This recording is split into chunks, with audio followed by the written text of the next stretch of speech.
Guys, welcome. In today's video I'm gonna be showing you one of the best, if not the best game of current world chess champion Liren. This game was in 2017. Everything has changed since then. Let's see what happened there. Chinese Chess League, Bai Jinshi versus Liren with black, and we have Nimtsovich on the board.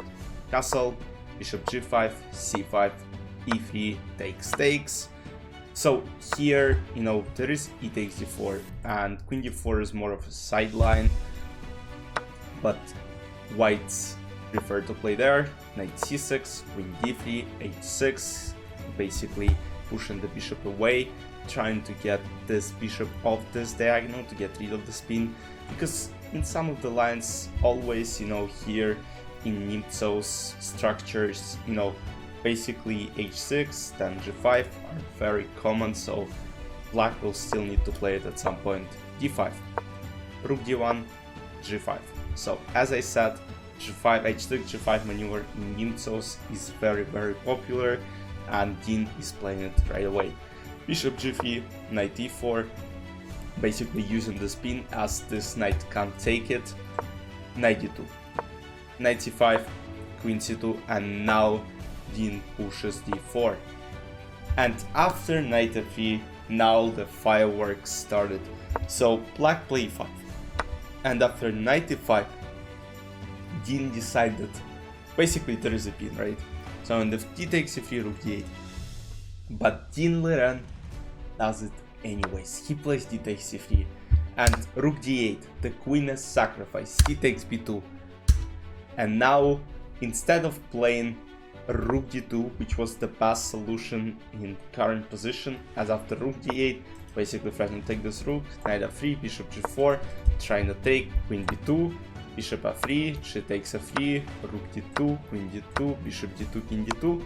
Just calculate the pawns, 1, 2, 3, 4, 5, 6 versus 5 pawns. And here, black are not better, because basically they're down a pawn, but due to these knights on c5 and c6, they maintain equality on the board. And rook d2 was a necessary move. But here, instead of playing rook d2, white played king e2.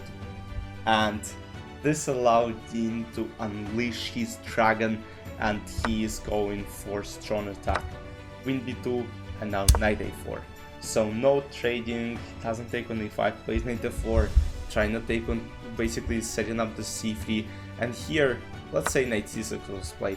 There's just knight b2, knight d8, and bishop a5, and basically this knight is not getting away, and black will be winning the game.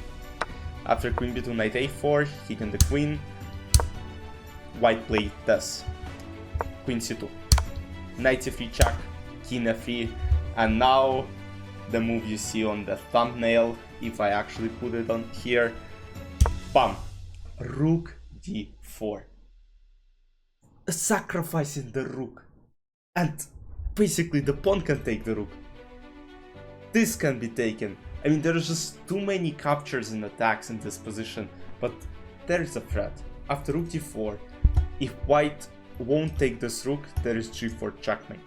And if white take the rook after all, there is knight d4 this, knight c2, king d3 or king d2, and basically black will be winning the game due to the basically extra piece, right? So that of course didn't happen, and white played h3. It doesn't stop Dean as he plays h5. Still setting up g4, now bishop h2, now after g4 there is obviously king g3, but g4 still happens, king g3, and now rook d2.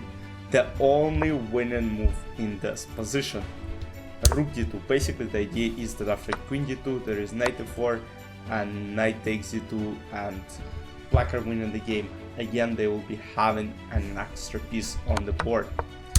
So queen b3 happened, knight f4 check, king h4, basically king is moving upwards, bishop e7, king h5, king g7, and now black have an easy plan.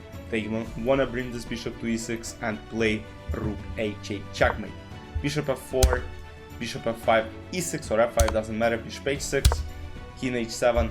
Now, if basically knight f7 in the following position, there is bishop g6, king g4, bishop f7, let's say queen b7, there is rook f2, and I mean, checkmate is coming, knight e5. Just look at this setup. It looks absolutely mind-blowing. And of course, if here queen c6, there is simple rook g8, and queen g6, rook g6, bishop g5, rook g5 is a checkmate basically after this. So that of course all didn't happen on the board, as in the following position white played queen b7, but still it doesn't help, as after rook f2 still black have just too many threats. And again, if queen a8, there is knight g3 checkmate, very beautiful.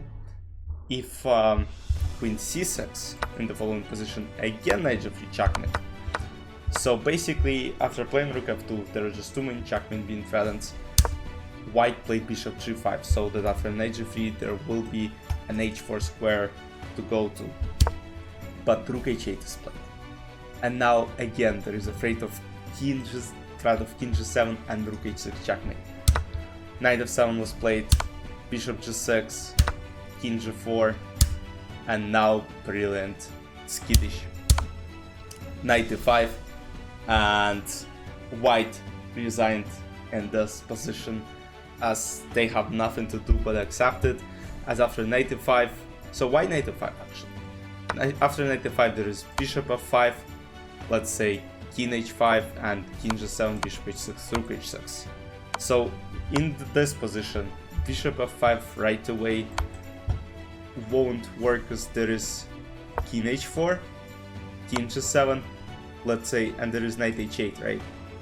So this check doesn't actually work. But after knight e5, this knight is being distracted from h8 square, and that after knight e5, bishop f5, king h5 or h4, there is this king g7 check, and this knight can't take this rook on h8, and black win the game. Let me know in the comments what do you think about this game, because back then Dean was just an excellent player. He was beating Magnus in classical tournaments. At least he was playing well against him. I mean, they had good rivalry, but now, I mean, let's see what happens in this year's World Championship match versus Gukesh. I'll see you in the next video. Bye bye.